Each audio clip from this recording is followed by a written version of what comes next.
আসসালামু আলাইকুম প্রিয় বন্ধুরা, আমি আজ প্রতিশব্দ বা সমার্থক শব্দ নিয়ে আলোচনা করব।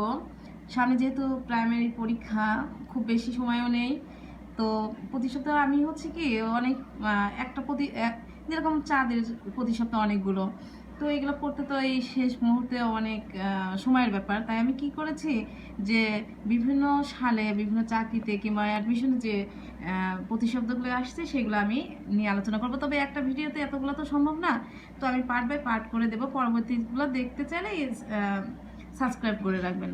তো 1 নম্বর, অনুশাসন শব্দের সমার্থক শব্দ কোনটি? উত্তর আদেশ। 2 নম্বর, অনুবন্ধ শব্দের সমার্থক শব্দ কোনটি? উত্তর অনুরোধ। আপাঙ্গ শব্দের অর্থ কি? উত্তর দৃষ্টিকোণ। আকিঞ্জন শব্দের অর্থ কি? উত্তর নিঃস্ব। অলি শব্দের অর্থ কি? মিথ্যা। অরুণদত্ত শব্দের অর্থ কি? মর্মান্তিক।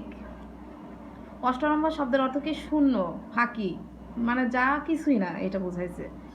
অপলাপ শব্দের অর্থ কি? অস্বীকার। অর্বাচীন শব্দের অর্থ কি? মূর্খ। আমি পরের পৃষ্ঠায় চলে যাই।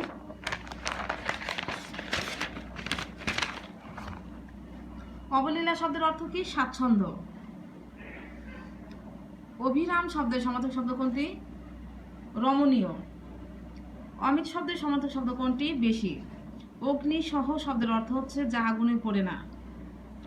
অধমবর্ণ শব্দের অর্থ ঋণী। অছি শব্দের অর্থ হচ্ছে মনোনয়ন। অত্যহিক শব্দের অর্থ হচ্ছে অতি অনিষ্ঠ। অনিকেত শব্দের অর্থ হচ্ছে গৃহহীন। অপগণ্ড শব্দের অর্থ হচ্ছে অপ্রাপ্তবয়স্ক। অমেয় শব্দের অর্থ অনেক।